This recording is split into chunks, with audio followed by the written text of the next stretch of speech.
Hey, welcome YouTube. I'm Niket and you are watching Vet Study. So today we will start the veterinary parasitology. So this subject is very important and crucial. So we'll start this. So first question is the what is parasitology?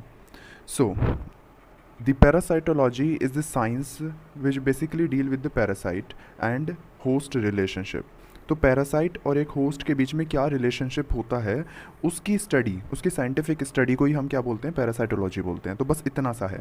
अब देखिए इसकी definition के अंदर आपको क्या क्या और add करना पड़ेगा। तो इसके अंदर हम सिर्फ ये रिलेशन नहीं लिख सकते। In this we also study about the morphology, biology and pharmacology, ecology, physiology, biochemistry and immunology. So these are the branches which we will study in the parasitology, right? So parasitology provide you understanding about the biology of parasite, its pathogenic effect on the host and control measure. And these three things are very important, क्योंकि biology of parasite को जानकर ही आप उसकी life cycle को समझ पाएंगे।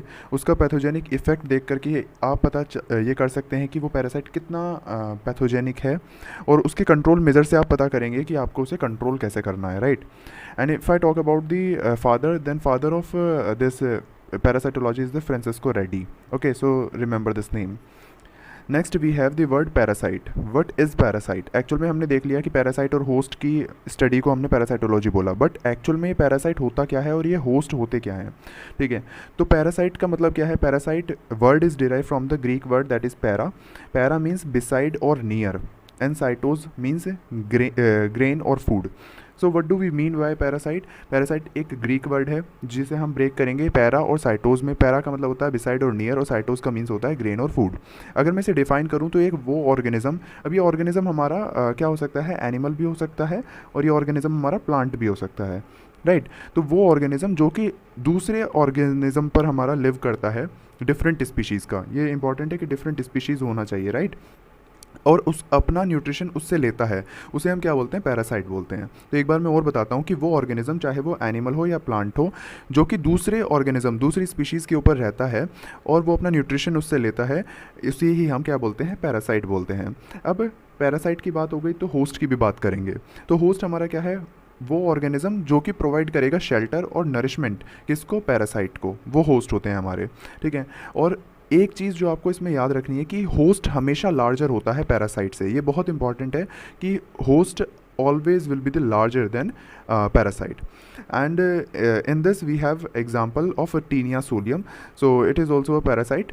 Taenia solium हमारा एक पैरासाइट होता है. अभी ये पैरासाइट रहता कहाँ पर है? स्मॉल इंटेस्टाइन ऑफ मैन के अंदर रहता है. अब मैन इस केस में क्या हो गया? होस्ट हो गया. अब देखिए कैसे हमने डेफिनेशन क्या पढ़ी पैरासाइट की, कि पैरासाइट कौन है? जो कि हमारा होस्ट से न्यूट्रिशन ले रहा है दूसरी स्पीशीज़ से और उसके ऊपर रह रहा है. तो ये टीनिया सोलियम रह कहाँ रहा है? स्मॉल इंटेस्टाइन के अंदर. किसकी? मैन की. यहीं से क्या ले रहा है? न्यूट्रिशन ले रहा है. तो इसलिए ये क्या हो गया? पैरासाइट हो गया. और ये हमारा क्या हो गया? होस्ट हो गया, क्योंकि ये इसे न्यूट्रिशन और शेल्टर दोनों प्रोवाइड कर रहा है, ठीक है? तो ये होता है पैरासाइट और ये होते हैं होस्ट. अब जो क्वेश्चन आता है वो है कि हम वेटनरी पैरासाइटोलॉजी पढ़ क्यों रहे हैं? तो इसका सिंपल आंसर है क्योंकि आपके करिकुलम के अंदर है. अपार्ट फ्रॉम दिस कुछ मेजर इसके सिग्निफिकेंस हैं, ठीक है? सिग्निफिकेंस क्या है? बहुत मतलब इंपॉर्टेंट है वेटनरी पैरासाइटोलॉजी, अगर आप देखेंगे, और ये जैसे जैसे हम इसमें आगे बढ़ेंगे आपको इसकी इंपॉर्टेंस समझ में आएगी. तो सबसे पहला आता है कि जो पैरासाइट हैं, पैरासिटिक डिसीज़ हैं, ये एक मेजर थ्रेट हैं हेल्थ और प्रोडक्टिविटी के लिए एनिमल की.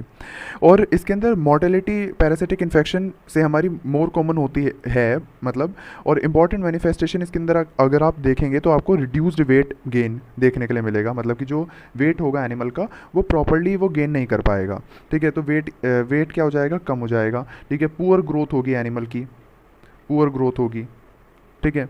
इसके अलावा अगर मैं बात करूं तो जो दूसरी डिसीज़ हैं उनके लिए भी एनिमल ससेप्टेबल हो जाएगा, ठीक है? तो ससेप्टेबिलिटी हमारी क्या हो जाएगी? इसकी इंक्रीज़ हो जाएगी दूसरी डिसीज़ के लिए. तो इसलिए ये हमारा एक मेजर थ्रेट बनकर रहता है, और ये जो प्रोडक्टिविटी है एनिमल की उसे भी कम कर देगा. इसी केस में जो हमारा सब क्लिनिकल स्टेट है वो हमारा ज़्यादा डेट्रीमेंटल है एनिमल की हेल्थ के लिए और प्रोडक्शन के लिए. तो ये हमारा मेजर थ्रेट बना हुआ है इसीलिए पैरासिटिक डिसीज़. इसके बाद हम सेकेंड पॉइंट की बात करते हैं जिसके अंदर हम बात करेंगे मोर्टेलिटी की. तो मोर्टेलिटी पैरासिटिज्म की वजह से हाई होती है, but in case of acute conditions, chronic में नहीं होता, राइट? जैसे कि अगर मैं बात करूं प्रोटोजोन पैरासाइट की, जैसे कि तिलेरिया, ये अभी हम डिस्कस करेंगे जब हम इसे डिटेल में डिस्कस करेंगे। तो अगर हम प्रोटोजोआ पैरासाइट लाइक थलेरिया की बात करें या बबेशिया की बात करें या फिर ट्रिपेनोसोमा कभी कभी उनकी बात करें कैटल के अंदर, या फिर हम कोक्सीडिया की बात करें, ये सारे पैरासाइट अभी आएंगे, अभी आप सिर्फ नाम याद रख लीजिए। कोक्सीडिया की बात करें पोल्ट्री के अंदर, यहाँ पर मॉर्टेलिटी की अगर मैं बात करूँ, मॉर्टेलिटी की अगर मैं बात करूँ यहाँ पर, तो ये हमारी 100% तक रीच कर जाती है, ठीक है, 100% तक पहुंच जाती है मॉर्टेलिटी।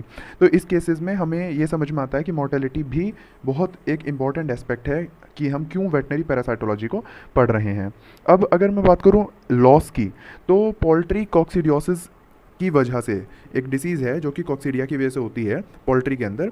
तो पोल्ट्री कॉक्सीडियोसिस की वजह से 1965 में एक एस्टिमेट लगाया गया था कि अराउंड 45 मिलियन डॉलर्स का क्या हुआ, लॉस हुआ है। अब ये फिगर तो आपको याद नहीं रखनी है, यहाँ पर मैं सिर्फ क्या एम्फेसाइज कर रहा हूँ कि ये इतना ज़्यादा लॉस करते हैं ये पैरासिटिक डिसीज़, इसीलिए हम इन्हें पढ़ रहे हैं, ठीक है। तो बस आपको ये चीज़ याद रखनी है, ये फिगर याद रखने की कोई ज़रूरत नहीं है। तो जैसे कि टॉक्सोकेरा विटिलोरम बफेलो और कैटल काफ के अंदर होता है, हेमोंकोसिस लैम्प के अंदर होता है, एनसाइक्लोस्टोमियोसिस पप्स के अंदर होता है, ये सारे अभी आगे हम डिस्कस करेंगे। और अगर मैं बात करूं जैसे जनरली अगर मैं बात करूं तो जो सिग्निफिकेंट रिडक्शन हो रहा है वेट गेन और वूल प्रोडक्शन के अंदर, ये हमारा लॉस ऑफ इकोनॉमी को मतलब करता है। और जैसे कि वूल प्रोडक्शन के लिए हमारा एक चेबर्टिया ओविनिया एक पैरासाइट है, वो हमारा रिस्पॉन्सिबल होता है। वेट गेन की अगर मैं बात करूं तो मैक्सिमम पैरासिटिक कंडीशन के अंदर वेट कम ही हो जाता है एनिमल का। अगर मैं बात करता हूं एक्टो पैरासाइट की, तो एक्टो पैरासाइट के अंदर हमारे आ जाते हैं लाइक फ्ली, लाइस, माइट, टिक्स, ये सब आ जाते हैं। और ये भी हमारा मिल्क मीट प्रोडक्शन इन सब में लॉस करते हैं, तो इसलिए ग्रेट इकोनॉमिक लॉस ये हमारा कॉज करते हैं वर्ल्ड वाइड। अगर मैं बात करता हूँ दूसरे एस्पेक्ट की, तो सबसे इंपॉर्टेंट जो एस्पेक्ट है वो है जूनोटिक एस्पेक्ट। बहुत सारे ऐसे पैरासाइट्स हैं जो कि हमारे जूनोटिक होते हैं नेचर के अंदर, मतलब कि ये हमारे एनिमल्स से ह्यूमन और ह्यूमन से एनिमल, मतलब इनमें ट्रांसमिशन होता है इन नेचुरल कंडीशन, ठीक है। तो उन्हें हम जूनोटिक पैरासाइट बोलेंगे। और इसके अंदर हमारा सबसे जो अच्छा एग्जाम्पल आता है जो कि हम पढ़ेंगे, इसमें आता है हाइडेटिडोसिस। सो हाइडेटिडोसिस एक डिसीज़ कंडीशन है बेसिकली, और इसके अंदर आप क्या देखेंगे कि मैन के अंदर ये होता है, और इसके अंदर मैन एक्सीडेंटली इन्फेक्टेड हो जाता है विद लार्वा ऑफ टेपवर्म, जहाँ पर वो इंजेस्ट कर लेता है एक पैरासाइट के एग जो कि है हमारा इकाइनोकोकस, ठीक है। तो इस पैरासाइट के जब एग को वो इंजेस्ट कर लेगा मैन, तो वो हमारा इन्फेक्ट हो जाएगा। एक्चुअल में इसका पूरा नाम है इकाइनोकोकस ग्रेन्युलोसस। ये अभी चीज़ें आएंगी, आप ज़्यादा मतलब यहाँ पे सोचिएगा नहीं कि मैं इतने सारे नाम ले रहा हूँ, बस आप चीज़ें यहाँ पर याद रख लीजिए कि जो मैं एग्जांपल आपको बता रहा हूँ, ठीक है। तो इकाइनोकोकस ग्रेन्युलोसस एक हमारा पैरासाइट होता है जो कि हमारा डॉग के अंदर बेसिकली हमारा प्रेजेंट होता है। तो डॉग की जो फीसिस हैं उससे जब इन्फेक्टेड हो जाएगा, मतलब कोई भी ह्यूमन अगर कुछ भी खा लेता है, एक्सीडेंटली इन्फेक्टेड हो जाता है विद दी डॉग फेसिस, जिसके अंदर हमारा इसके हमारा लार्वा हमारा इसका प्रेजेंट होगा, तो हम क्या बोलेंगे कि यहाँ पर ये हाइडेटिडोसिस उससे डिसीज़ हुई है और ये जूनोटिक है, ठीक है। ऐसे ही हमारा टॉक्सोप्लाज्मा गोंडाई है जो कि हमारा पैरासाइट है कैट का, और जो कि अबॉर्शन करता है ह्यूमंस के अंदर। तो ये हमने देख रहे हैं कि ह्यूमन टू एनिमल इसकी साइकिल्स हैं, ठीक है। तो ये हमारा मेन इशू था यहाँ पर।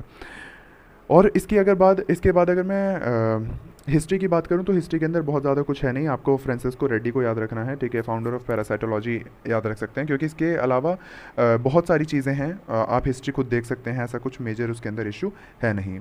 मिलते हैं नेक्स्ट वीडियो के अंदर, जिसके अंदर हम डिस्कस करेंगे डिफरेंट टाइप ऑफ पैरासाइट और डिफरेंट टाइप ऑफ होस्ट।